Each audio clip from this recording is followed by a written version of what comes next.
کہتی تھی رن میں آ کے سکینہ جواب دو، جانے نبی و فاطمہ ذرا جواب دو، کیوں سو رہے ہو طاق پر تنہا جواب دو، آئی ہوں تم کو ڈھونڈنے جا جواب، آئی ہوں تم کو ڈھونڈنے جا جواب دو، مرتی ہوں غم سے میرے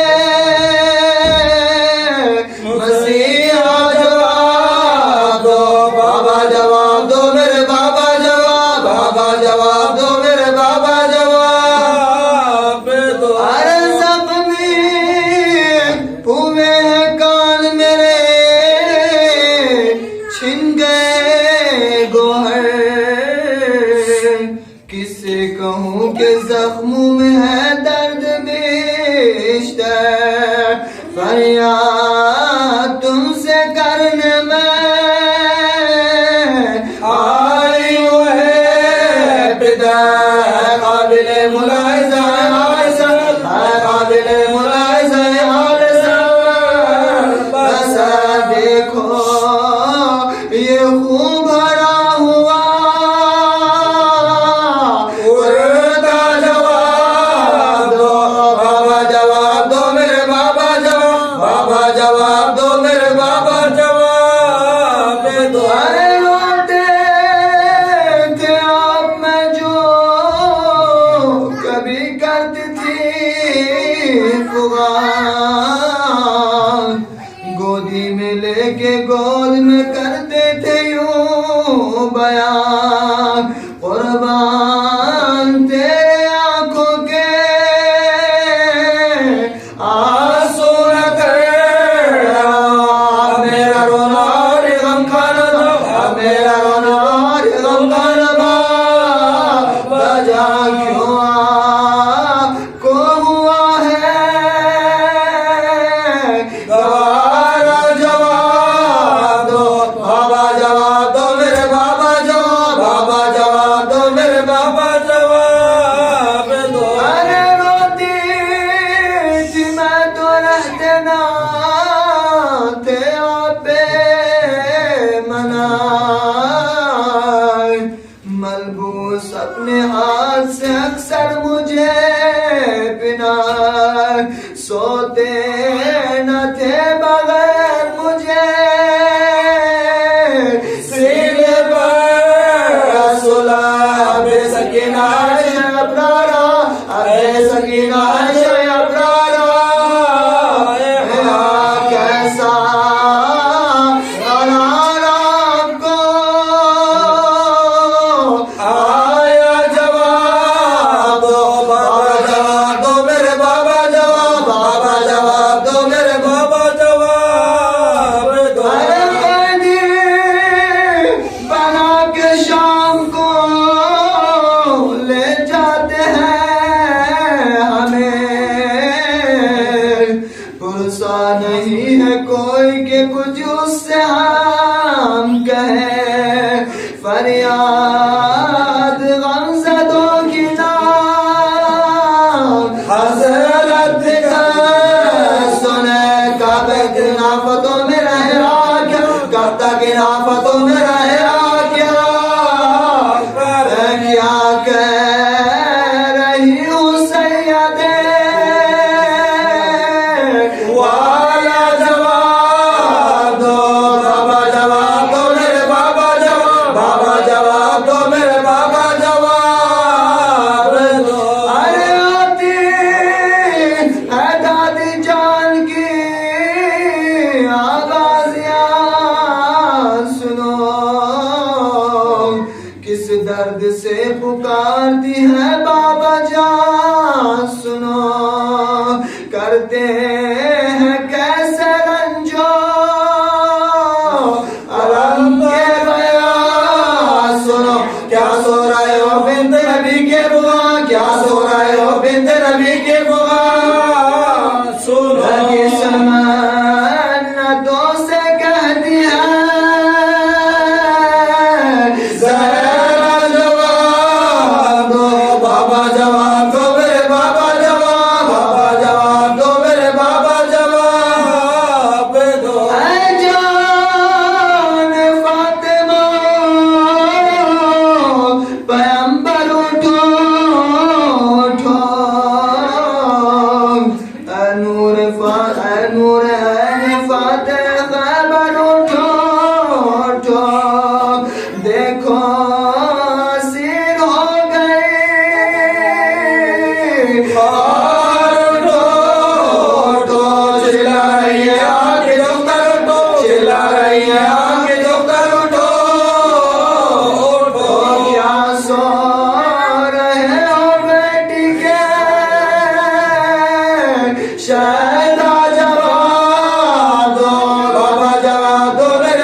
محمد وآله الطيبين الطاهرين.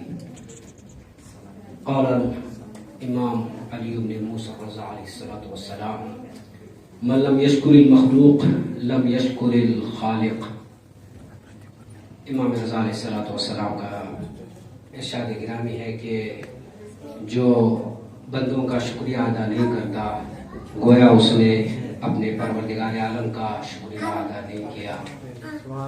مولا کائنات کی یا امام رضا علیہ السلام کی اس بابرکت حدیث کو مد نظر رکھتے ہوئے البلاغ آرگنائزیشن شعبہ ایران کی جانب سے میں تمامی حضرات کا تہہ دل سے شکریہ ادا کرتا ہوں، اور خصوصاً ان حضرات کا جنہوں نے ان مجلسوں میں شرکت کیا اور بانی بنے، خصوصاً ہمارے طلاب محترم اور جناب اصغر صاحب، جناب حاکم صاحب، جناب حیدر صاحب اور جناب حنان صاحب، ان سبھی حضرات کا جو ان مجالس میں بانی بن کر ہمارے ساتھ دیا، انہوں نے ہم ان سب کا تہہ دل سے شکریہ ادا کرتے ہیں. اور یقیناً ان کا حاضر شہزادی زہرا سلام اللہ علیہا کے یہاں محفوظ ہے.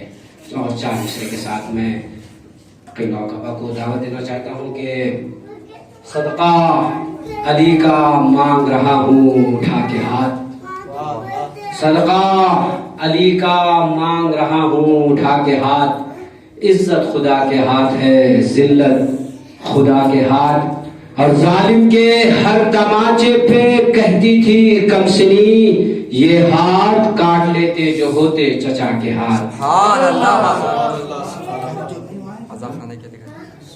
اور میں آخر میں معذرت خواہ ہوں، اور یقیناً سب سے بڑی سب سے زیادہ ہم شکریہ ادا کرتے ہیں جنہوں نے ہمیں مکان دیا کہ ہم آسانی کے ساتھ، سکون کے ساتھ، راحت کے ساتھ آ کر مجلس کر سکے. ہم جناب مولانا عرفان صاحب اور مولانا شبیر علی صاحب کا، اور جو بھی اس مجلس میں زیادہ سے زیادہ جنہوں نے بہت ہی زیادہ خدمتیں کی ہیں، جیسا کہ خود ہمارے علی محمد صاحب، جناب رضی صاحب، انہوں نے کافی زحمتیں کی ہیں. اس سب کا ہم البلاغ آرگنائزیشن شعبہ ایران کی طرف سے تہہ دل سے شکریہ ادا کرتے ہیں. مل جل کر محمد اور آل محمد پر صلوات پڑھیں.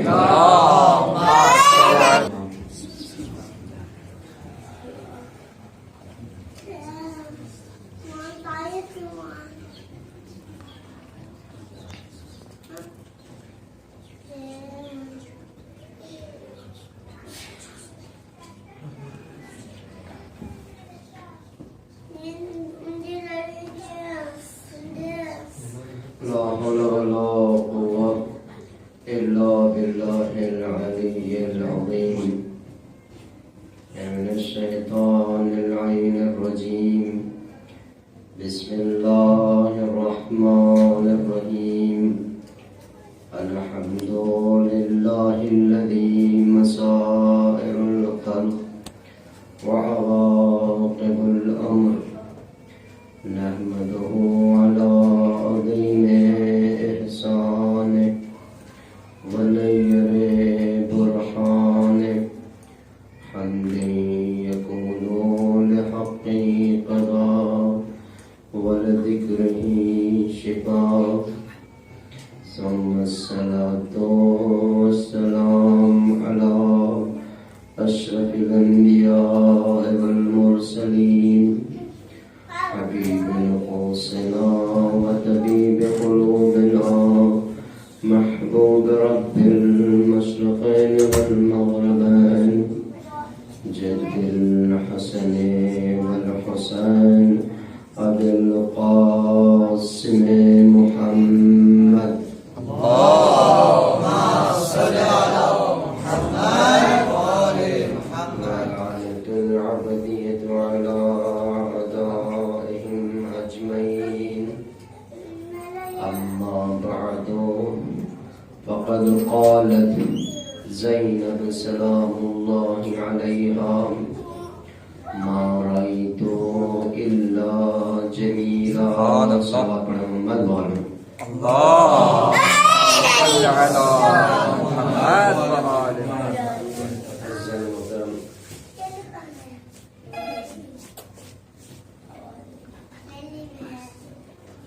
یہ عشرہ مجلس کی آخری مجلس ہے.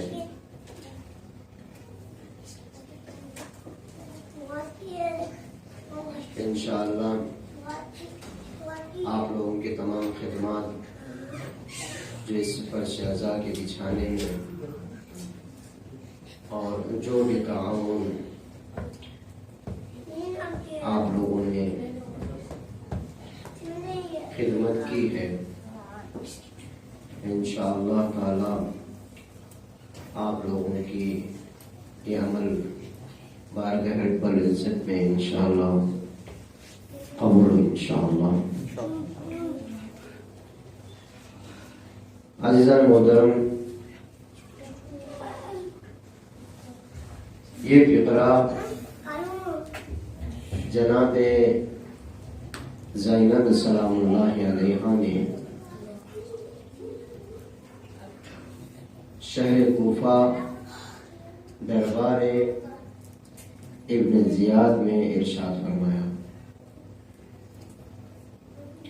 عجیب فلسفہ ہے عزیزوں کہ واقعاً انسان کی ظاہری طاقت کے ماورا ہے، انسان کی ظاہری توان کے مافوق ہے کہ اتنی مصیبتیں ہونے کے باوجود وہ کون سی ایسی چیز تھی جو یہ کاروان کو آگے لے کے جا رہی. اب واقعاً کربلا کوئی صدیوں سے بسا ہوا شہر نہیں ہے، بلکہ کربلا ایک اتفاق اور چند روزہ حادثے کا نام ہے. لیکن وہاں پر اہل حرم پر، اہل بیت پر اتنی مصیبتیں ٹوٹ پڑی کہ دنیا میں کوئی بھی مصیبت انسان تصور کرے وہاں پر وہ مصیبت آئی تھی. اس کے باوجود بھی کون سی ایسی قدرت تھی جو جناب سید سجاد میں اور جناب زینب میں جو یہ کاروان کا سلسلہ آگے بڑھتا چلا جا رہا تھا. اور اس کے بعد خوبصورت فقرات دربار میں ارشاد فرما رہے تھے. عزیزوں تھوڑا سا انشاءاللہ میں اپنے مقصد کی طرف لے جاؤں گا. دیکھیے کربلا کے بعد بہت سی منزلوں میں بعض روایات کے مطابق جناب زینب نے بھی اور سید سجاد نے بھی خطبات دیے، اور کئی منزلوں پر ان کو روکا گیا، دیہات میں دیہات، شہر میں شہر روکا گیا. لیکن دو ایسے منزلیں ہیں جہاں پر ان کا قیام تھا. ایک کوفے میں اہل حرم کا قیام تھا. توجہ کا طالب، یہ مقدمہ بہت ضروری نتیجے تک پہنچے. ایک کوفے میں اہل حرم کا قیام تھا، ایک شام میں اہل حرم کا قیام تھا. یہاں دونوں جگہ پر اگر ہم غور و فکر و تدبر اگر تاریخ میں کرتے ہیں تو انسان دو جگہوں پر ایک جگہ پر جہاں پہ کوفے میں جناب زینب نے دنیا کو اور ظالم کو بتایا دیکھو جیت کس کو کہا جاتا ہے. ایک مقام ہے جہاں پر قیام ہوا تھا، وہاں پر دمشق یعنی شام.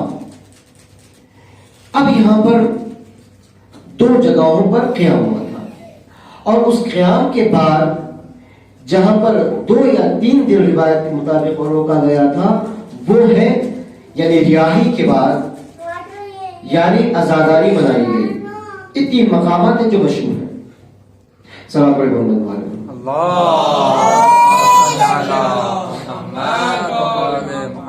والے تین آپ لوگوں کے ذہن میں رہے کہ 3 مقامات ہیں جہاں پر اہل حرم اور اہل بیت کا قیام تھا. ایک کوفہ، ایک شام، تیسری جو منزل تھی جہاں پر قیام تھا وہاں پہ جہاں پر اہل حرم نے عزاداری منائی تھی 3 جگہوں پر کربلا کے بعد. اور 11 محرم کو توجہ بتائیں 11 محرم کو شمر اور ابن اشعث کے حوالے ایک چھوٹا سا کاروان کیا گیا اور امام حسین علیہ السلام کے سر مقدس کو ان کے حوالے کیا اور ابن زیاد کے خدمت میں پیش کرنے کے لیے پسر صاحب نے بھیجا. اب یہ لوگ جب چلے کوفے کی جانب اور سر امام حسین علیہ السلام کو ابن زیاد کے حوالے کیا.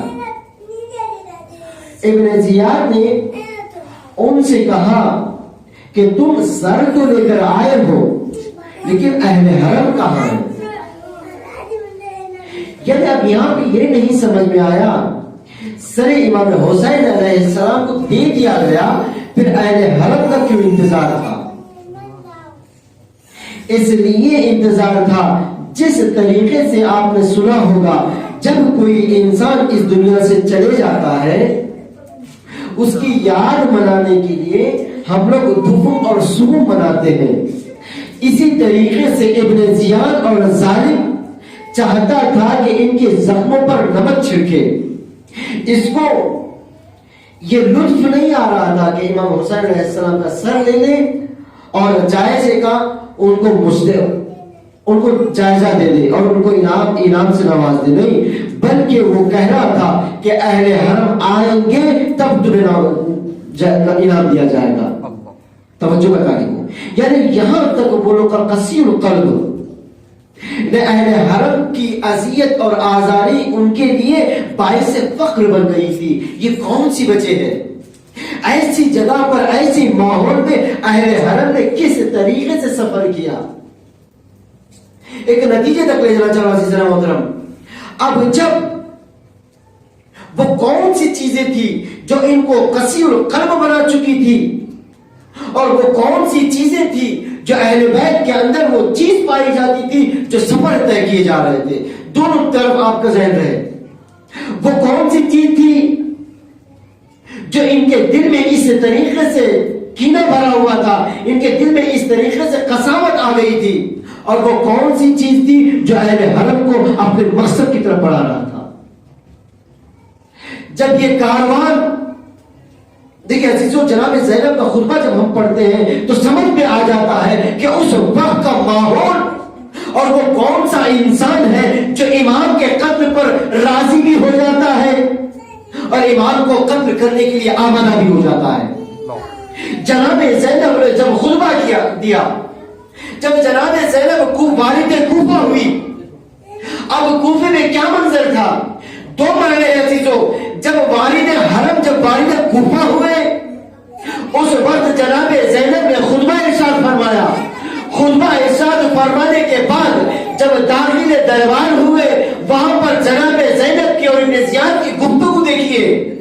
توجہ کا طالب ہو, یہ قصیر القلب کیوں انسان ہوتا ہے, قصیر القلب کیوں انسان ہوتا ہے. اور اس کے بعد یہ اہل حرم کے اندر وہ کون سی چیز پائی جاتی تھی جو اہل حرم کو آگے مقصد کی طرف بڑھا رہی تھی. توجہ کا طالب ہو, جب یہ اہل حرم داخل والد کوفہ ہوئے, جب والد کوفہ ہونا تھا, کوفے والوں نے گریہ اور زاری کرنا شروع کر دیا اور اپنی صورتوں کو چھپاتے ہوئے اب گلی اور کوچے میں بھاگنے لگے اور اہل حرم کے پیچھے پیچھے آنے لگے اور گریہ اور زاری کرنے لگے. توجہ کا طرف گریہ اور زاری کرنے لگے.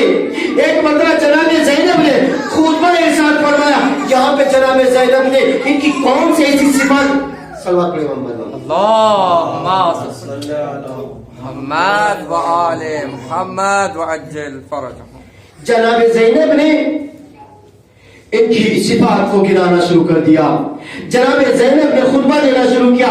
کون کون سی ایسی صفتیں ہیں, توجہ کا طالب ہو, جو ایک انسان یہ نہ سوچے کہ میں دیندار ہوں, یہ نہ سوچے کہ میں نماز پڑھتا ہوں, یہ نہ سوچے کہ میں روزہ رکھتا ہوں, لیکن کون سی ایسی چیز ہے جو انسان کو اہل بیت کے قتل کرنے پر بھی آمادہ ہو جاتی ہے اور اہل بیت کے قتل پر بھی راضی بھی ہو جاتے ہیں.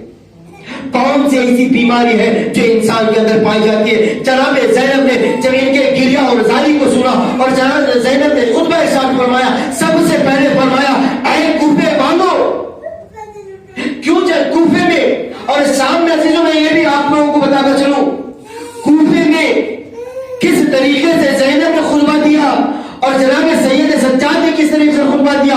جو خطبہ جناب زینب نے دیا وہ خطبہ جناب سید سجاد نے نہیں دیا. توجہ بتائیں وہ اس لیے کہ کوفے میں اہل بیت کو جانتے تھے, کوفے میں اہل بیت کو جانتے تھے لیکن شام میں اہل بیت کو نہیں جانتے تھے. اسی لیے جناب سجاد کا خطبہ اور تھا اور جناب زینب کا خطبہ اور تھا. جناب سید سجاد نے وہاں پر جیت کا اعلان کیا, یہاں پر جناب زینب نے ان کو شرمندہ کیا. اب جناب زینب نے وہ جو خطبہ ارشاد فرمایا, 4 ایسی خصوصیتیں ہیں جو کوفیوں کے پاس پائی جاتی تھی جس کے وجہ سے امام کے قتل پر راضی ہو گئے. توجہ کرو, ایک ہے جناب زینب پہلی صفت بیان کرتی ہے, اے کوفیو تم ہیلے گر ہو, تم مکار ہو. پہلی صفت کوفیوں کو للکار کر جناب زینب کرے, اے کوفیو تمہارے اندر مکر پایا جاتا ہے, تم اس اونٹنی کے مانند ہو جو پشت پر اگر کوئی سبق پشت پر اگر کوئی بار رکھے تو کہتی ہے کہ میں بچہ ہوں. اگر اس پر سواری کرنا چاہتا ہے کوئی انسان تو کہتا ہے بچہ ہوں, اگر اسے کہا جائے کہ دودھ دو تو کہتا ہے میں بچہ ہوں. دونوں صورت میں بچنا چاہتا ہے. اسی طریقے سے جناب زینب نے مثال دے کے بتا, تم ایسے ہیلے گر ہو, تم دین بھی چاہتے ہو اور دین کو بچانا بھی نہیں چاہتے. کہا تم ہیلے گر, تم مکار ہو. جو دوسری صفت جناب زینب نے بتایا وہ ہے کہ تم منافق ہو اور تم فریبکار ہو. اب للکار کر جناب زینب مولا علی اسی لیے تو یاد آئے تھے, کوفیوں نے کہا تھا یہی اسی لیے تو کہا تھا ارے علی خطبہ دے رہے ہیں زینب, اس لیے کہ زینب کا وہ روپو دبدبا تھا جو جناب زینب اب کوفیوں کو مخاطب ہو کے کرے, تمہارے اندر مکر پایا جاتا ہے, تمہارے اندر منافقت پائی جاتی ہے, تمہارے اندر فریب پایا جاتا ہے, تمہارے اندر کینہ پایا جاتا ہے. عزیزوں 4 صفتیں ہیں جو کوفیوں کے اندر پائی جاتی تھی. توجہ کا طالب ہوں, اگر کوئی انسان کے اندر یہ 4 صفتیں یہ نہ سمجھے کہ کوفی صرف یہ 4 صفت کے حامل تھے, یہ 4 صفتوں کے وہ مالک تھے, ایسا نہیں عزیزوں. اس لیے کہ کوفیوں کے اندر بھی ایسے دیندار پائے جاتے ہیں. توجہ کا طالب ہوں, اب دیندار اس طریقے سے پائے جاتے تھے کوفیوں کے اندر جن کے پیشانیوں پہ گڈھے تھے, جو نماز شب کے پابند تھے اور اس کے بعد امام کے قتل پر راضی تھے اور امام کو ختم کرنے کے لیے بھی تیار ہو گئے. وجہ کیا ہے؟ ارے دیندار ہونا اور چیز ہے, دین شناس ہونا اور چیز ہے.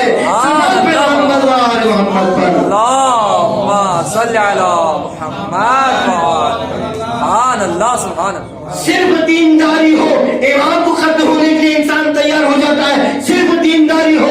اب یہاں پر صرف معیار نماز ہو, معیار سجدے ہو, معیار وہ نہیں بلکہ دین شناس ہونا بہت ضروری ہے. اسی لیے تو ازاداروں سے علماء بزرگ کہتے ہیں دیکھو صرف ذکر اہل بیت, ذکر امام حسین کافی نہیں ہے بلکہ فکر امام حسین کا اپنانا بھی ضروری ہے.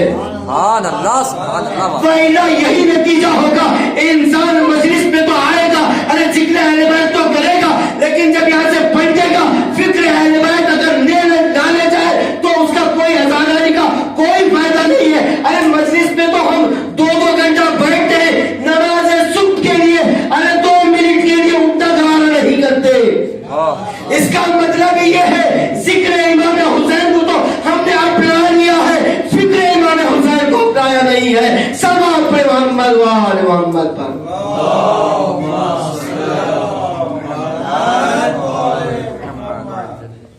دیندار ہونا اور ہے, دین شناس ہونا اور ہے, ذکر حسین اور ہے,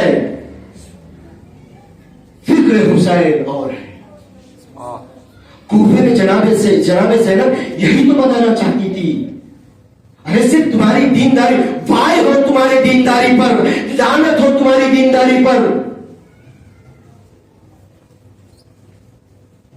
جناب زینب نے خوبصورت طریقے سے خطبہ ارشاد فرمایا اور ان کی اوقات بتا دی. کوفیوں تمہارے اندر کون سے مرض پائے جاتے ہیں, اگر یہی مرض آج بھی ہمارے اندر پائے جاتے ہیں تو ہم بھی کوفیوں سے کم نہیں ہیں.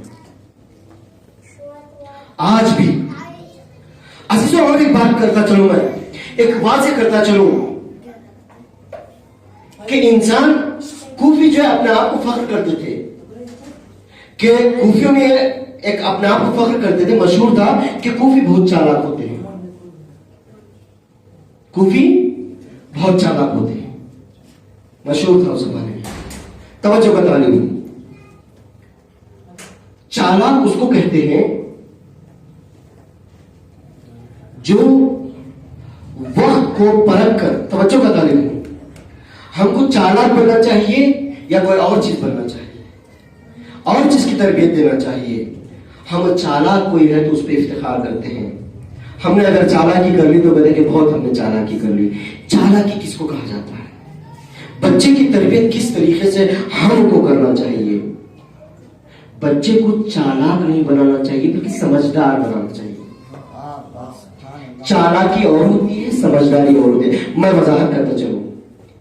چالاکی اس کو کہا جاتا ہے جو انسان وقت کو پرکھ کے اپنا فائدہ اٹھا لے. چالاکی اس کو کہا جاتا ہے وقت کا فائدہ اٹھا کر اپنا فائدہ اٹھا لے. اپنا فائدہ اٹھانے والے کو، خود غرض انسان کو یہ دنیا چالاک کہتی ہے. چالاک وہ ہوتا ہے جو وقتیہ فائدہ اٹھاتا ہے. اسی لیے تو کوفی چالاک مشہور تھے. وہ وقتیہ یعنی ابھی اثر چاہتے تھے، ابھی جائزہ چاہتے تھے، ابھی انعام چاہتے تھے. امام اسی نے تو کہا تھا تمہارے لیے میں نے جنت تیار کی ہے، قبول نہیں کی. اس کا مطلب یہ ہے کہ وہ چالاک تھے، ابھی چاہتے تھے. چالاک وہ ہے جو وقت کو سمجھ کر اپنا فائدہ اٹھاتا ہے اور وقتیہ فائدہ اٹھانے کی کوشش کرتا ہے. سمجھدار وہ ہے اپنا نقصان کرتا ہے، لوگوں کا فائدہ پہنچا دیتا ہے. اور چالاک اور سمجھدار میں فرق ہے. چالاک وہ ہے جو وقتیہ فائدہ اٹھاتا ہے، سمجھدار ہدف اور نتیجے کام کو دیکھتا ہے. سمجھدار ہدف کو دیکھتا ہے اور نتیجے کار کو دیکھتا ہے. چالاک وقت کو دیکھتا ہے اور وقتیہ فائدہ اٹھاتا ہے. اسی لیے تو کوفی اپنے آپ کو چالاک سمجھتے تھے. عزیزوں، اب یہاں پہ جناب زینب نے خود با ارشاد فرمایا. دوسرا مرحلہ، اب جناب زینب والد دربار ہوتی ہیں. توجہ کا طالب، جس طریقے سے میں نے ایک فقرہ جناب زینب کا جو پر نور اور نورانی اور ایک مقصد کو سمجھاتا ہے. جناب زینب جب والد دربار ہوئی، والد دربار ہو رہا تھا، دربار سجایا گیا، لوگوں کو جمع کیا گیا، اور فرش نشین فرش پہ بیٹھے ہوئے تھے اور کرسی نشین کرسیوں میں بیٹھے ہوئے تھے. اور بڑے فخر کے ساتھ ابن زیاد نے زینب سے مخاطب ہو کے کہا کہ زینب، دیکھا اللہ تعالیٰ نے تمہیں کس طریقے سے شکست دی. عزیزوں، دیکھیں جملے، یعنی اللہ تعالیٰ نے تمہیں کس طریقے سے شکست دی. اللہ تعالیٰ نے تمہیں کس طریقے سے شکست دی ہے. اور کہا کہ تمہارے زمانے کو اللہ تعالیٰ نے کس طریقے سے مارا ہے. اب یہ کہتا چلا گیا جناب زینب کا وہ فقرہ کہ جناب زینب نے ارشاد فرمایا، ما رأیت الا جمیلا، میں نے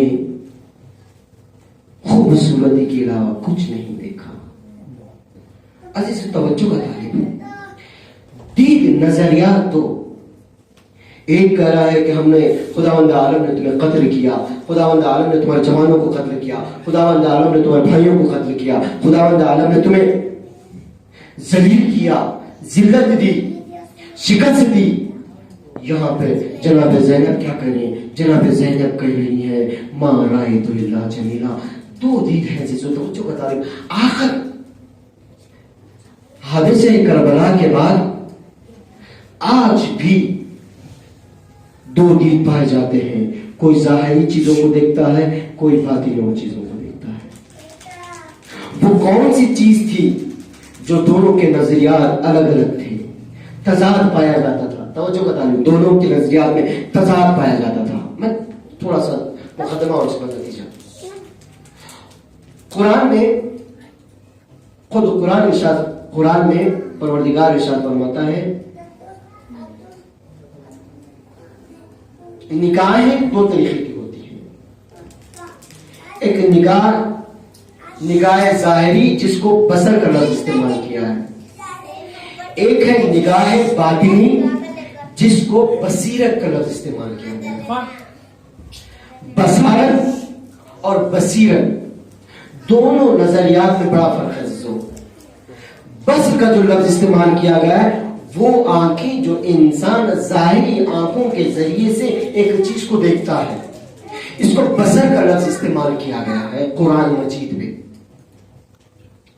اور ایک بصیرت ہے جو اللہ کی طرف سے ہوتی ہے، علی نور من ربہ، یعنی وہ بصیرت جو اللہ کی طرف سے ہوتی ہے، وہ بینائی، وہ نگاہیں جو انسان اپنے دل کی آنکھوں سے دیکھتا ہے۔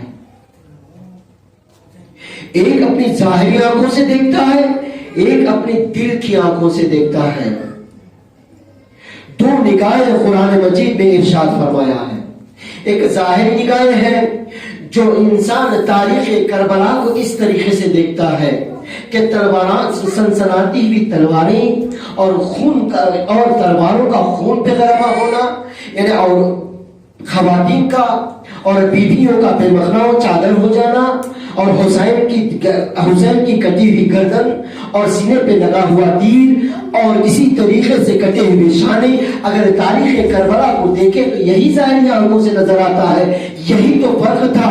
اور دل کی آنکھوں سے جو دیکھتا ہے، جو بصیرت کی نگاہوں سے جو دیکھتا ہے، کچھ اور دیکھتا ہے۔ جس طریقے سے دیکھنے والوں کے دو نظریات ہیں، دیکھنے والا ایک بصیرت کی آنکھوں سے دیکھتا ہے، دیکھنے والا بصر کی آنکھوں سے دیکھتا ہے، یعنی ظاہری آنکھوں سے دیکھتا ہے، ایک آدمی قلب کی آنکھوں سے دیکھتا ہے، دل کی آنکھوں سے دیکھتا ہے۔ اب دونوں کے نظریات الگ ہیں، تاریخ کربلا میں دیکھتا دونوں کے دین الگ ہے۔ اب اسی طریقے سے تو اب بعض لوگوں کے نظریات بدلتے چلے جاتے ہیں۔ بعض لوگ کہتے ہیں کہ دو بادشاہوں کے درمیان جنگ تھی، اور بعض لوگ کہتے ہیں جی ہاں وہاں پر باطن کی جنگ تھی، یہی تو دین تھی جو آج تک دیکھتے آ رہے ہیں۔ ابن زیاد نے بھی اپنی ظاہری آنکھوں سے دیکھ کر یہ کہا، دیکھا تمہارے بھائی عباس کے ہم نے ہاتھوں کو کس طریقے سے قلم کر دیا، دیکھا تمہارے بھائی حسین کے ہم نے کس طریقے سے تن سے سر کو جدا کر دیا، دیکھا تمہارے علی اصغر کے گردن پہ ہم نے کیسے تیر پیوست کی، دیکھا تم نے تمہارے علی اکبر کے سینے پہ ہم نے کس طریقے سے سنسناتی ہوئی تیریں ہم نے پیوست کر دی،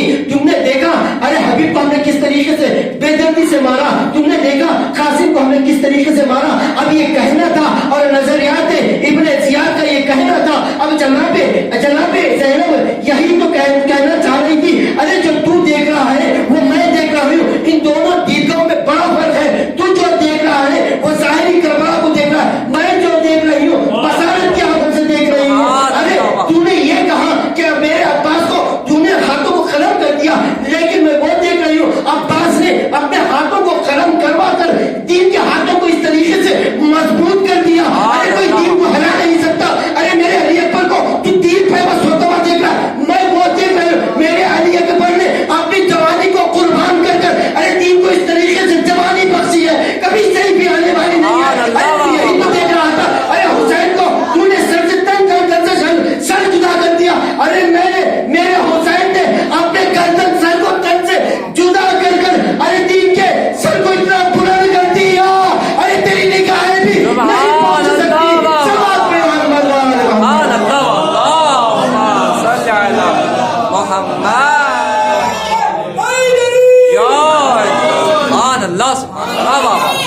سبحان یہی تو دین ہے، یہی تو نظریات ہے، یہی تو نگاہ بصیرت اور نگاہ بصر کہا جاتا ہے۔ عزیزو اب یہاں پہ پتہ چلتا ہے کربلا شناسی کے لیے نگاہ بصر کی ضرورت نہیں ہے بلکہ نگاہ بصیرت کی ضرورت ہے۔